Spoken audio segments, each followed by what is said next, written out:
I got the call from Jack's assistant at 8 a.m. She sounded nervous, like she was reading lines off a script.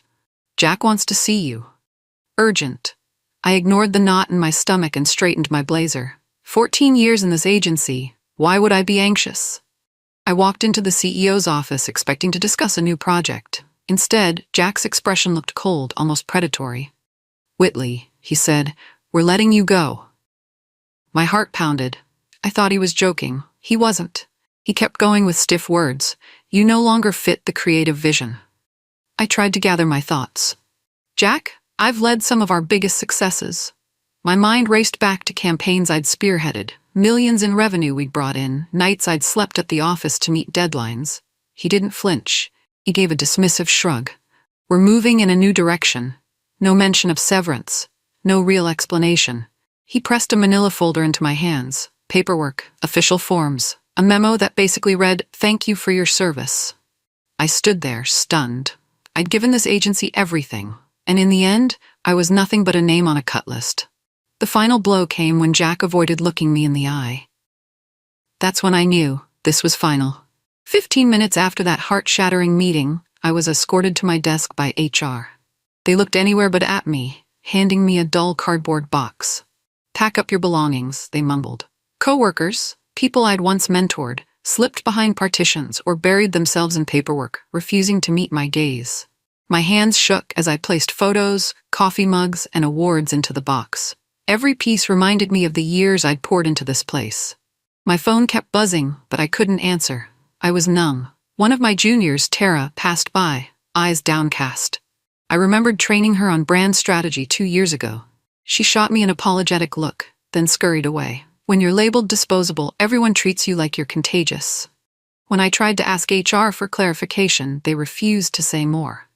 "This is a management decision," they repeated like robots. I signed the exit forms in a daze. Moments later, my Slack icon blinked. A message popped up, bright against the heartbreak. "Congrats on leading the new big campaign, Tara." My biggest project had just been reassigned. My junior, someone I'd personally coached, was taking full credit. 15 minutes, and I was already erased. I sat in my apartment that night, the cardboard box on the floor. It felt like a funeral for my career. The bright city lights outside only made my small living room seem lonelier. I couldn't bring myself to turn on the TV. Instead, I scrolled through old campaign files on my personal laptop, my best pitches, award-winning ads, testimonial emails from grateful clients. I'd kept backups for my portfolio, just in case.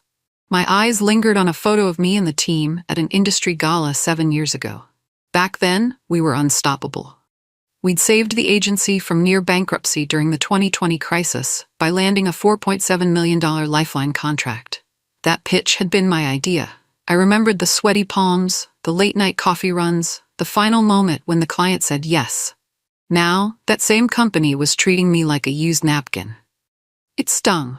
The whisper network, as I called it, was the hush-hush system of politics inside the agency. I'd avoided it, not interested in kissing up to Jack or playing favorites. Apparently that made me expendable. My phone buzzed. A friend texted, "Heard the news, so unfair." Another wrote, "Jack's got it out for you." 14 years, all down the drain. I felt betrayed, used, and quietly furious. I spent the next week in a fog, barely answering calls. My sister insisted I take a break, so I crashed at her place, hoping a change of scenery would help me think straight. She was livid about what happened. "They can't just fire you like that," she hissed, pacing her living room. "You practically built that place." Despite her anger, she made sure I ate, slept, and took walks to clear my mind. It was like hitting life's reset button, but I still felt a dull ache whenever I thought about the job. One afternoon, in the middle of my sister's kitchen, my phone rang. The caller ID read private number. I almost let it go to voicemail, but something told me to pick up. A low, measured voice said, "Whitley, this Ethan Lang. I'm the majority investor at your former agency." My breath caught. Ethan owned 60% of the company's shares. He was the top dog behind the scenes. "I'm sorry about what happened," he began. "I didn't authorize it, and I believe there are deeper issues at the agency." Then came the shock. "I'd like to meet with you. Tonight, if possible." My sister and I exchanged a look. Whatever he wanted, it could change everything. The rooftop bar Ethan chose overlooked the city skyline. I spotted him immediately. Tall, silver-haired, radiating confidence. He waved me over to a private corner table.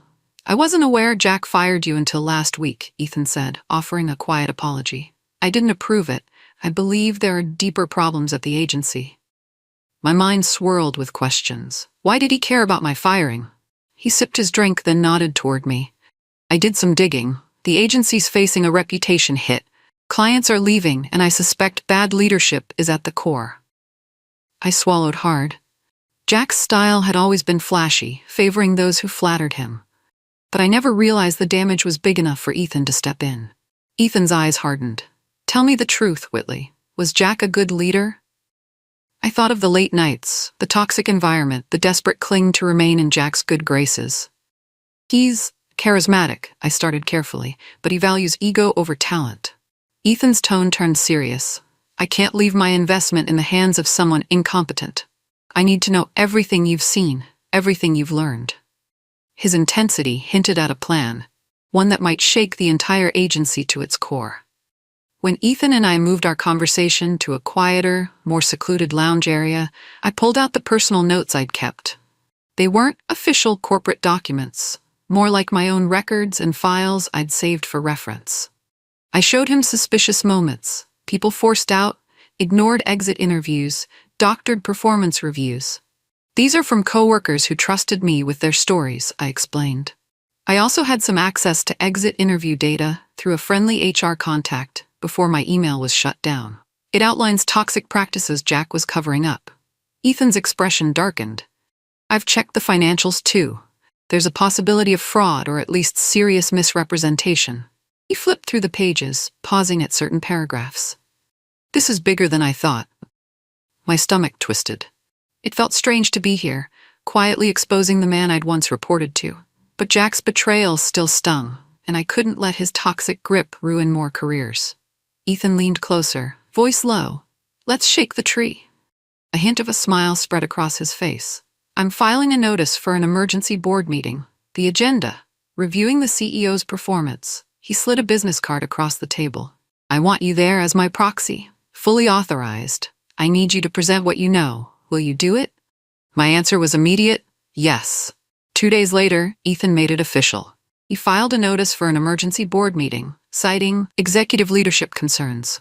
Inside corporate circles, that's code for big trouble. Word traveled fast. Emails, phone calls, and hushed hallway conversations started swirling at the agency. People smelled blood. The board meeting was set for the following week. Ethan texted me a simple update. "You'll have my proxy. Be ready."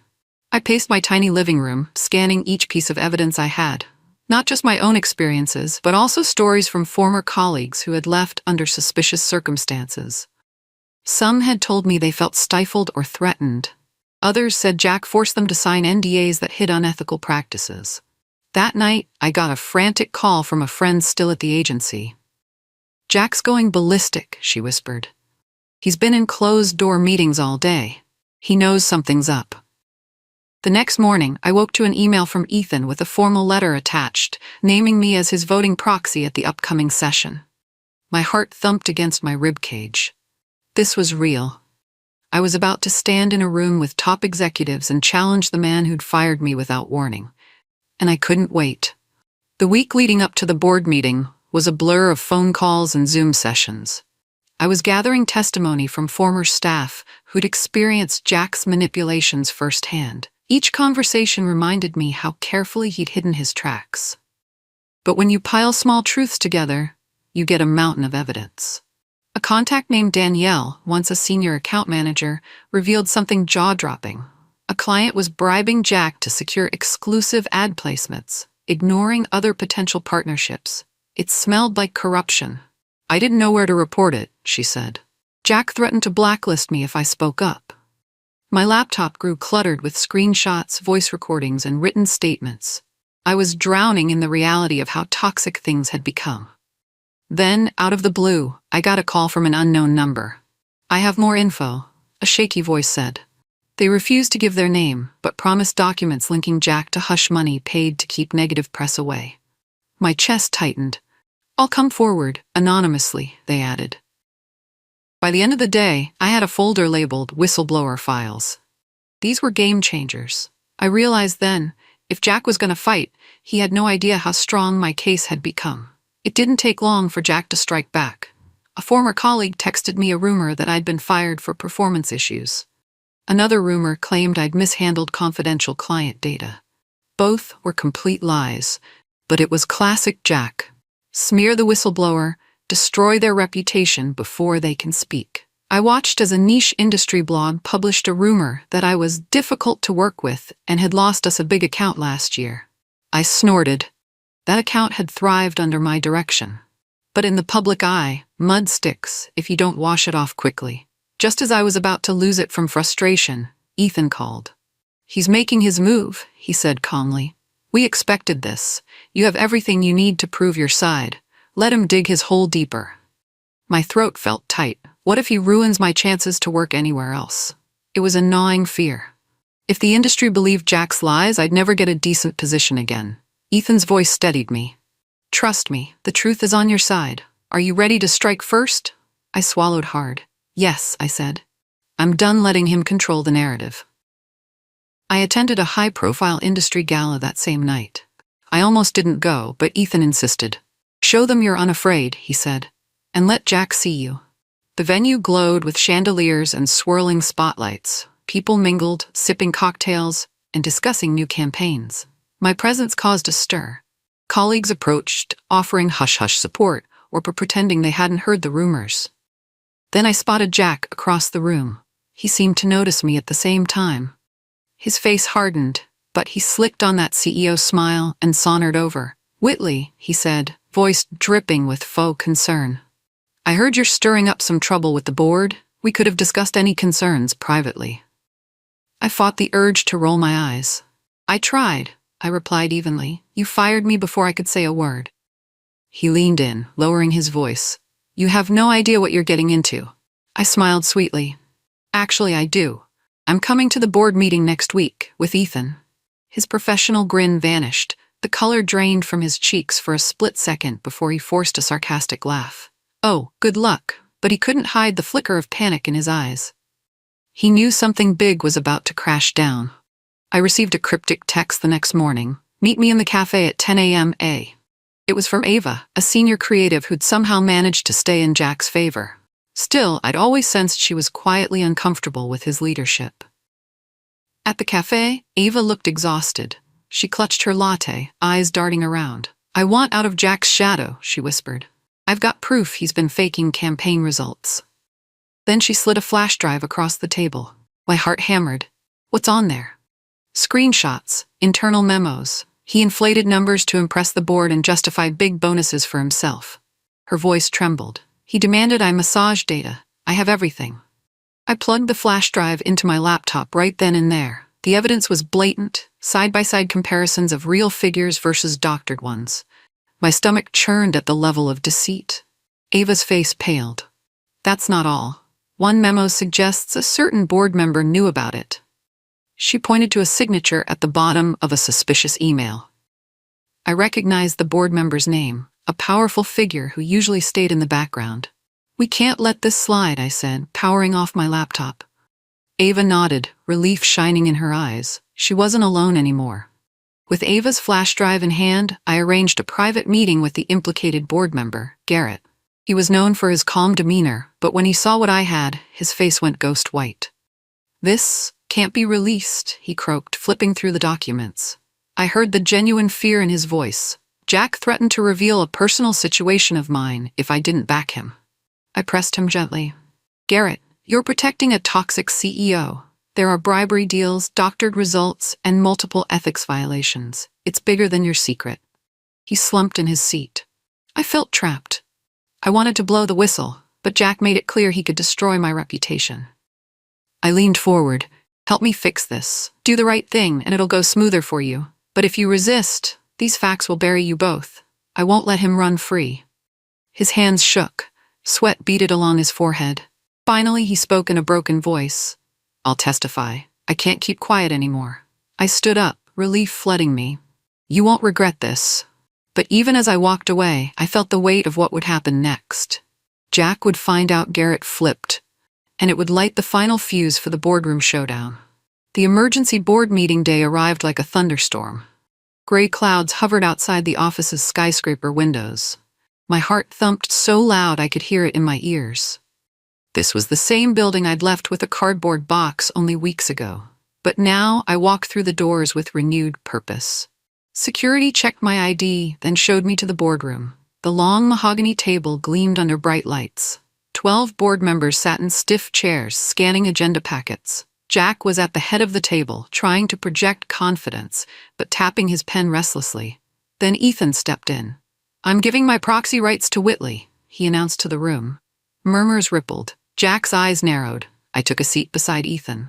Jack forced a tight smile. "Let's begin, shall we?" I stood and placed a thick folder on the table. "Today's agenda: leadership at this agency. Let's talk about how things really function." My voice wavered slightly, but I steadied it with a deep breath. I started presenting the evidence. Testimonies, financial reports, screenshots.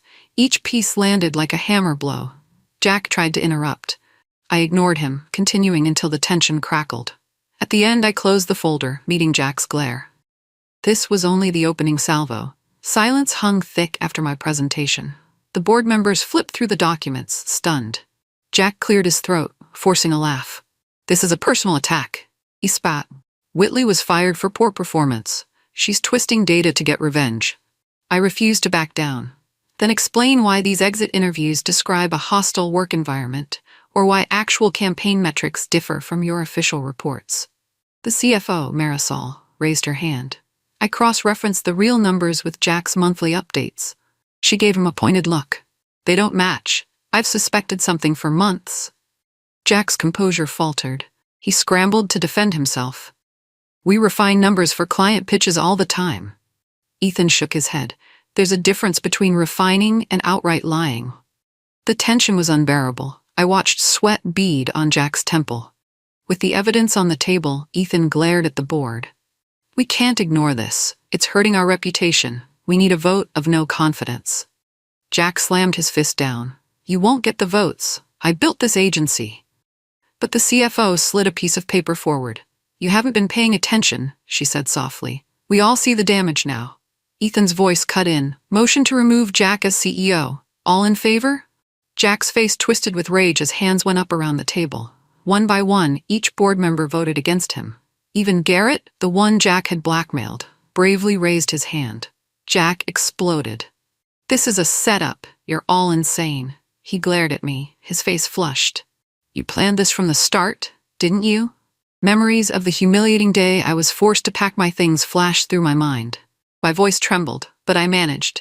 "You gave me no choice. You made a toxic workplace. People have suffered." He spun toward Ethan. "You can't do this. You're throwing the company under the bus." Ethan remained calm. "Jack, you did this to yourself. The numbers and testimonies don't lie." I took a breath, deciding to drop the final bomb, a legal complaint. I slid it across the table. Multiple employees are prepared to file for harassment, fraud, and breach of contract unless the board removes you and initiates corrective action. Jack stared at the complaint in shock. Nobody said a word. Finally, the board chairperson spoke. "The vote is unanimous. Effective immediately, Jack Bennett is removed from his role." He yelled in protest, but security soon appeared. Just like that, Jack's reign came crashing down. The tension lingered in the room long after Jack stormed out. Board members looked at one another uneasily, like they'd just awakened from a long nightmare. Ethan broke the silence. "We need interim leadership." All eyes swiveled to me. The board chair cleared his throat. "Whitley, will you step in as interim CEO? We trust your vision." I hesitated. I dreamed of leadership, but not under these dramatic circumstances. The betrayal and the boardroom battle had left me drained. "I appreciate the offer," I began, "but I have one condition. If I accept, I want real authority to change the culture from top to bottom. No half measures." A few nodded in agreement. Ethan gave a slight smile. "You'll have it if you accept." I took a moment to steady my voice. "Then I'll do it. But the agency needs a complete overhaul. I'm not here to maintain the status quo." A hum of relief passed through the room. I'd officially stepped into Jack's place, but it wasn't about revenge or a power grab. It was about setting things right. Immediately, I spent 3 days mapping out a bold restructuring plan. I refused to be a puppet. I needed full power to rehire talented individuals forced out by Jack's toxic tactics. I wanted an internal audit that would reveal every shady practice buried in the files. Ethan supported me completely. "Whatever you need, do it," he said. He gave me a 6-month time frame and promised not to interfere unless absolutely necessary. The moment I stepped into my temporary office, a far cry from Jack's plush corner suite, my phone started ringing off the hook. Former employees heard I was rebuilding. People who'd resigned or were pushed out were ready to come back, if I have them. One by one, I offered them roles in the new agency structure. Meanwhile, legal battles brewed. Jack threatened to sue for wrongful removal. My attorney, Morgan, shot back with the evidence we'd gathered, filing a countersuit for fraud and misconduct. The media picked up tidbits of the drama, fueling industry gossip. I tried to stay focused.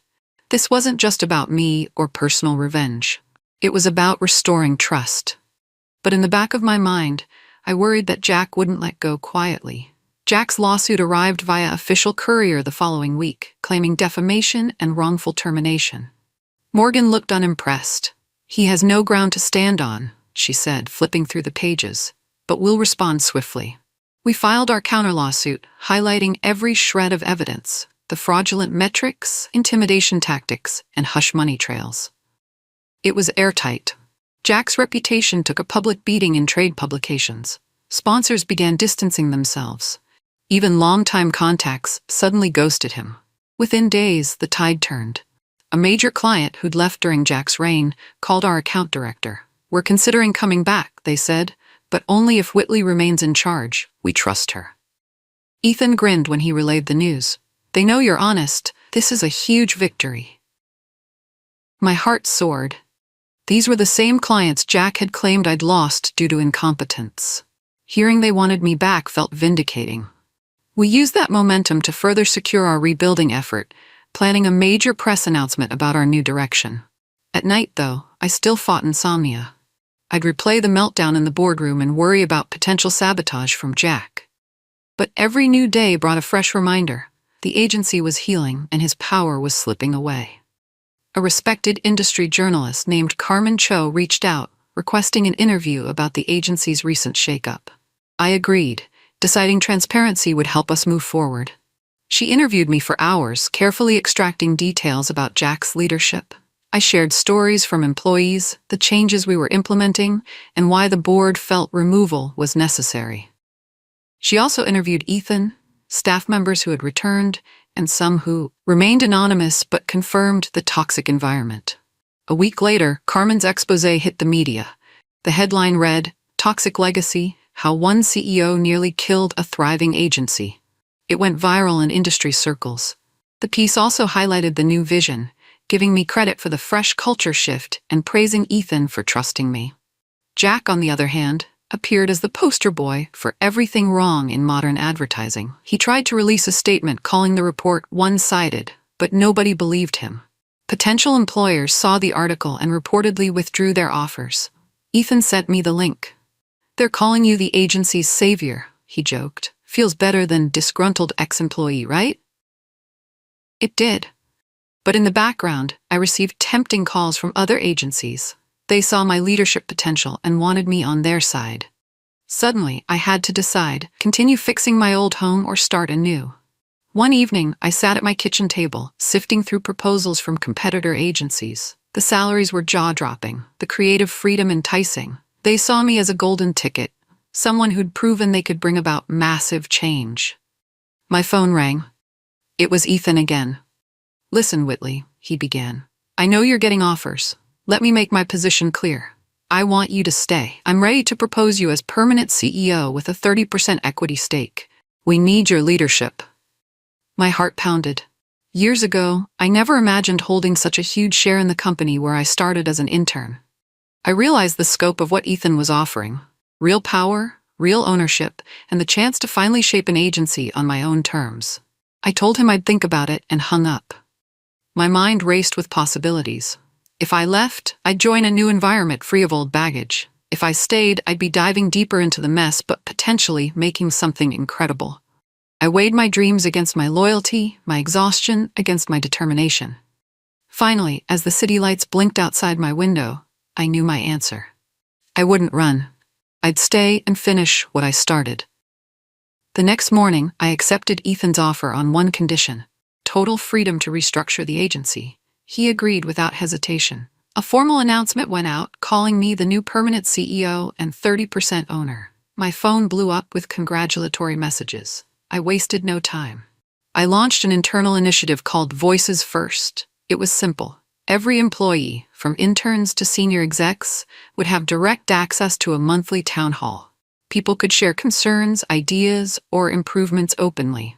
A dedicated internal team would handle complaints quickly, ensuring no voice was lost in bureaucratic layers. 60 new policies rolled out over the next few weeks, including flexible work hours, mental health support, transparent salary structures, and clear anti-harassment guidelines. Senior leaders attended workshops on fair leadership. Some older managers scoffed at first, but soon realized I was dead serious. The difference was immediate. People seemed happier, more creative. Projects flowed smoother. Clients noticed the positive shift in our office culture. Even the break room chatter changed, more supportive, more honest. Then, out of the blue, a resume landed on my desk. It was from a former rival executive who had once belittled me. Now he wanted to join. He wrote, "I see what you're building. I'd be honored to be part of it." Talk about a 180. With our newly rebuilt leadership team and the Voices First initiative in full swing, the entire agency felt alive. We dusted off an old campaign concept that Jack had shelved for being too experimental. The creative team refined it, tested it, and launched it. Within days, the campaign went viral on social media. Clients were thrilled, and so were we. Reporters called, curious about our turnaround. I gave credit to the staff. "They're the ones who stuck around or returned to make this happen," I said. "I'm just creating space for their voices." The numbers spoke for themselves. Revenue jumped 20% within one quarter. Contracts were renewed, and new leads poured in, all wanting to partner with the agency under fresh management. Morale soared to heights I'd never seen before. I paused one day in the hallway, watching a creative brainstorming session. Laughter, excitement, genuine respect. I realized we'd done something remarkable, turned a toxic space into a thriving powerhouse. Then an email pinged. The subject read, "1-year anniversary campaign." It hit me. Almost a year since my firing. I'd come full circle, from cast aside to CEO. The irony wasn't lost on me. But there was still more to do, and I felt the pull of the next big challenge. 1 year passed in a blur of hard work and incredible wins. Our agency shattered records, bagging some of the biggest accounts in the market. We dominated industry events, not with arrogance, but with genuine teamwork and passion. People noticed. I got nominated for an Industry Leadership Award, a prestigious honor that Jack had once claimed for himself off my labor. The ceremony was in a grand ballroom. As I walked in, wearing a sleek black dress, I couldn't help but remember the last time I'd sat in this audience. Then I was just another employee, overshadowed by Jack's flashy performance. Now I was the CEO, recognized for the exact qualities he deemed unimportant. When my name was called for the award, I stepped onto the stage, heart pounding. Lights flashed, applause thundered. I accepted the honor with a brief speech. This isn't just for me, it's for everyone who refused to be silenced, who brought their creativity and courage to work every day. Later, backstage, I was gathering my notes when I stumbled upon an old email from Jack in my phone's archives. It read, "You lack leadership qualities. You're just not built for the top." I stared at it for a moment, then burst out laughing. How wrong he'd been. At the awards gala reception, I never expected to see Jack. But there he was, leaning against a wall in a cheap suit. He looked thin, worn out, a shadow of the man who'd once run the show. His eyes flicked to the award in my hands. He approached slowly, clearing his throat. "Congratulations," he muttered. I wanted to say. He seemed lost, stumbling over words. I raised an eyebrow, waiting. Finally, he blurted, "I know I messed up, okay? I'm not looking for pity. Just maybe we can bury the hatchet." Part of me felt anger coil in my chest, remembering the cold way he dismissed me, but another part saw how broken he looked. "Jack, you taught me something," I said quietly. He straightened, a brief flicker of hope in his eyes. "Yeah?" I nodded. You showed me exactly who I never want to become. I couldn't help the tight smile. And for that, I guess I should thank you. His expression faltered. He looked like he wanted to argue, but no words came. After an awkward beat, he mumbled a half-hearted goodbye and slipped away. I felt a wave of relief. This was closure, no grudges, just a clean break from a toxic past. I stepped back into the agency the morning after the gala, the award still on my desk. It felt surreal. Less than 2 years ago, I'd been a cast-off. Now I ran what was being called the most admired agency in the industry. The place buzzed with energy. People collaborated in open areas, pitched bold ideas, and embraced feedback without fear. I held an all-hands meeting. Everyone from interns to executives crammed into the main conference area. Clearing my throat, I started, I just want to say thank you. This isn't about one person's success. It's about what we built together. Heads nodded. I could see the pride in their eyes. I continued. When I was fired, I felt disposable. But I learned something important. Real leadership isn't given, it's proven. And every day, each of you proves we can do better. We can treat each other with respect, stand up for what's right, and still create amazing work. Applause erupted. I watched faces light up, from the new hires fresh out of college to the veterans who'd survived Jack's regime. This was our new standard. A place where talent thrived, voices mattered, and nobody got trampled under ego. Smiling, I closed with a final vow. We're just getting started.